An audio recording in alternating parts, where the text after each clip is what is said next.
Hello everyone, welcome to my YouTube channel.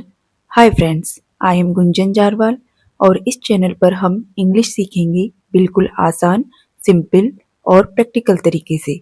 अगर आप English समझते हैं लेकिन बोल नहीं पाते तो ये 7 दिन आपकी कहानी बदल देंगे। जी हाँ, आपने बिल्कुल सही सुना, ये 7 दिन आपकी कहानी बदल देंगे। वीडियो को पूरा देखिए क्योंकि हर दिन की प्रैक्टिस आपको इंग्लिश के और करीब ले जाएगी। तो आइए शुरू करते हैं। एक छोटी सी बात बताइए, गो मीन्स क्या होता है? जाना, गलत जवाब। कम यानी क्या होता है? आना, ये भी गलत है। सिट यानी क्या होता है? बैठना, ये भी गलत है। ईट यानी क्या होता है? खाना, ये भी गलत है। ड्रिंक यानी क्या होता है? पीना, ये भी गलत है। और प्ले मीन्स क्या होता है? खेलना, माफ कीजिएगा, ये भी गलत जवाब है। सही जवाब जानने के लिए पूरा वीडियो ध्यान से देखिए।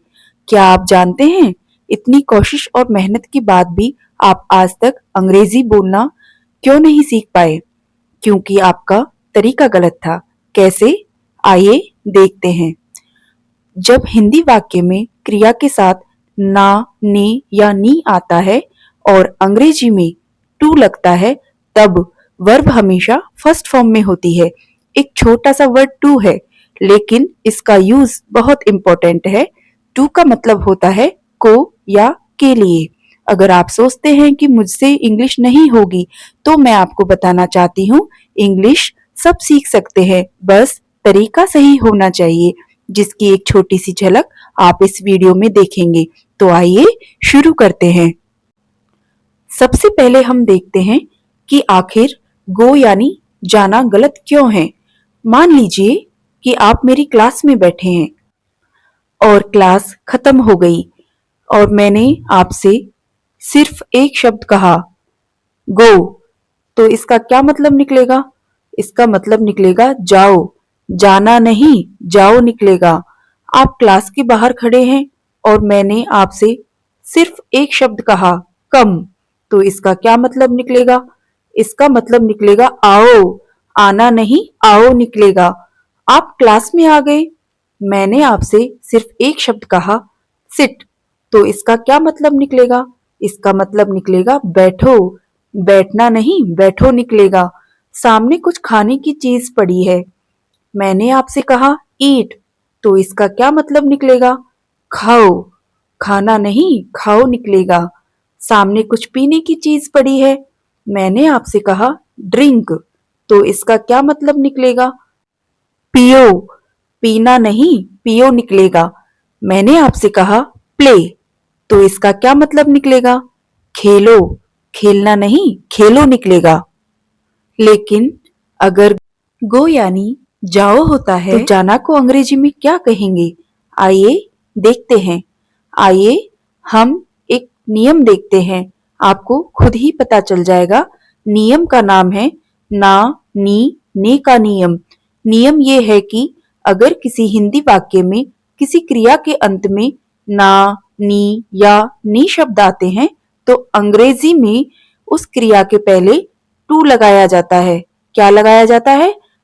अंग्रेजी में उस क्रिया के पहले टू लगाया जाता है। फिर से देखिए, अगर किसी हिंदी वाक्य में क्रिया के अंत में ना, नी या ने शब्द आते हैं, तो अंग्रेजी में उस क्रिया के पहले टू लगाया जाता है। कौन से शब्द? ना, ने, नी। जैसे जाना, ध्यान से देखिए, जाना के अंत में ना लगा है, तो अंग्रेजी में टू गो लगाया जाएगा। देखिए, गो के पहले टू लगाया गया, तो जाना की अंग्रेजी बनी टू गो। ठीक ऐसे ही आना की अंग्रेजी क्या बनेगी?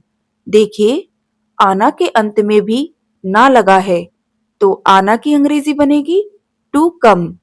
आना के अंत में ना लगा है, तो अंग्रेजी में कम के पहले टू लगाया गया। बैठना की अंग्रेजी क्या बनेगी?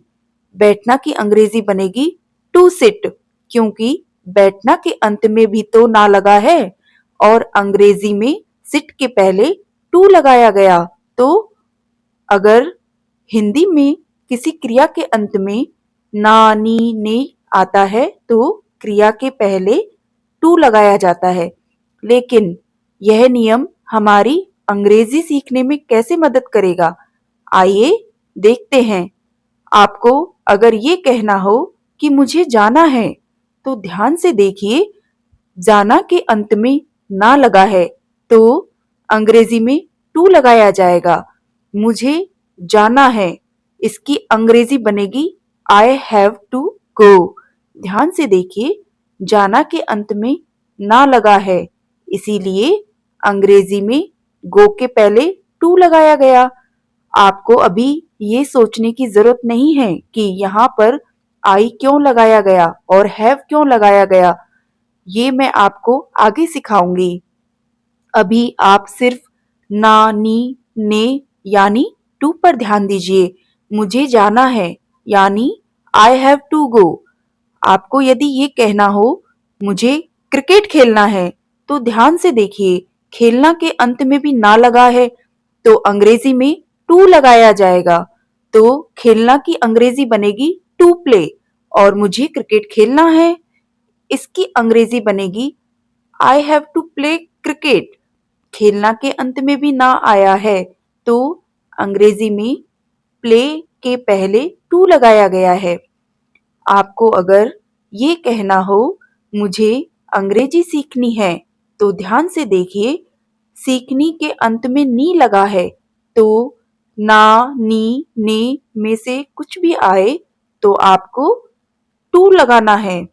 मुझे अंग्रेजी सीखनी है, तो सीखनी है कि अंग्रेजी बनेगी टू लर्न, और मुझे अंग्रेजी सीखनी है, इस वाक्य की अंग्रेजी बनेगी I have to learn English.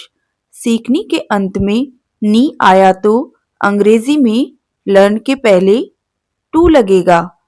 आपको अगर ये कहना हो मुझे आम खाने हैं, तो ध्यान से देखिए, खाने के अंत में ने लगा है और ना, नी, ने में से कुछ भी आता है तो टू लगाते हैं। मुझे आम खाने हैं, खाने, तो खाने की अंग्रेजी बनेगी टू ईट, और मुझे आम खाने हैं, इस वाक्य की अंग्रेजी बनेगी I have to eat mangoes. मुझे आम खाने हैं यानी टू ईट। मैं आपको फिर से बताना चाहूंगी कि आपको यहाँ ये सोचने की बिल्कुल भी जरूरत नहीं है कि यहाँ आई क्यों लगाया गया और हैव क्यों लगाया गया। ये मैं आपको आगे सिखाऊंगी। ध्यान से सुनिए, बहुत से हिंदी वाक्यों में एक से ज्यादा बार ना, नी, ने आता है, जिसके लिए अंग्रेजी में एक से ज्यादा बार टू भी लगाया जाता है। ऐसे बहुत सारे वाक्य होंगे जिनमें एक से ज्यादा बार ना, नी, ने आएगा, और आपको अंग्रेजी में एक से ज्यादा बार टू लगाना पड़ेगा। जैसे आपको हिंदी में ये कहना हो मुझे क्रिकेट खेलने जाना है, तो इस हिंदी वाक्य में दो बार ना, ने, नी आया है, खेलने के अंत में और जाना के अंत में, तो अंग्रेजी में भी दो बार टू लगाया जाएगा। जाना है कि अंग्रेजी बनेगी टू गो, खेलने की अंग्रेजी बनेगी टू प्ले, और इस वाक्य की अंग्रेजी बनेगी I have to go to play cricket. जाना के लिए टू गो और खेलने के लिए टू प्ले लगाया गया। आपको यहाँ ये सोचने की जरूरत नहीं है कि यहाँ आई क्यों लगाया गया है और हैव क्यों लगाया गया है। ये मैं आपको आगे सिखाऊंगी। आप यहाँ सिर्फ टू पर ध्यान दीजिए, यानी ना, नी, ने पर ध्यान दीजिए। आपको अगर ये कहना हो मुझे अंग्रेजी सीखने जाना है, तो ध्यान से देखिए, इस हिंदी वाक्य में भी ना, नी, ने 2 बार आया है।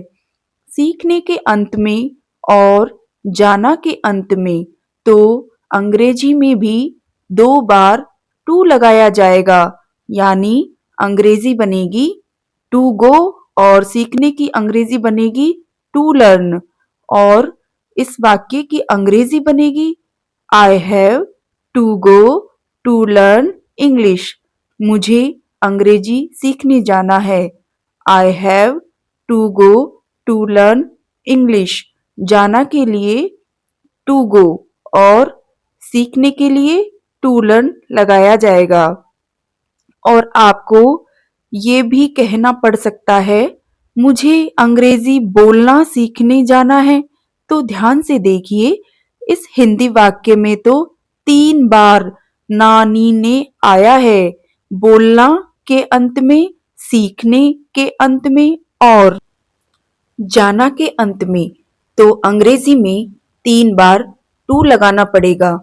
जाना के लिए टू गो, सीखने के लिए टू लर्न और बोलने के लिए टू स्पीक। मुझे अंग्रेजी बोलना सीखने जाना है, यानी I have to go to learn to speak English. जाना के लिए टू गो, सीखने के लिए टू लर्न और बोलने के लिए टू स्पीक। मुझे अंग्रेजी बोलना सीखने जाना है, यानी I have to go to learn to speak English. मैं आपको फिर से बता दूं कि आपको अभी ये नहीं सोचना टू गो के पहले और टू लर्न टू स्पीक को बाद में क्यों लगाया गया, ये मैं आपको बाद में बताऊंगी। अभी तो सिर्फ ना, नी, ने यानी टू पर ध्यान दीजिए। आसान है ना? तो अभी आपने देखा कि एक छोटे से नियम से इतने बड़े वाक्य को बनाने में आसानी हो गई। यही तो मैं आपको बताने की कोशिश कर रही थी कि अगर तरीका सही हो तो अंग्रेजी को बहुत जल्दी और बहुत आसानी से सीखा जा सकता है। अगर आपको बोलने में डर लगता है, इंग्लिश ग्रामर कंफ्यूजिंग लगती है, तो यह चैनल आपके लिए ही है। इस चैनल का मकसद है इंग्लिश को डर नहीं, दोस्त बनाना। आपको परफेक्ट इंग्लिश नहीं, सिर्फ सही शुरुआत की जरूरत है और वो शुरुआत आज से है। अगर आपको यह वीडियो हेल्पफुल लगे तो चैनल को लाइक और सब्सक्राइब करें और सीखते रहिए मेरे साथ। See you soon in next video. Thank you.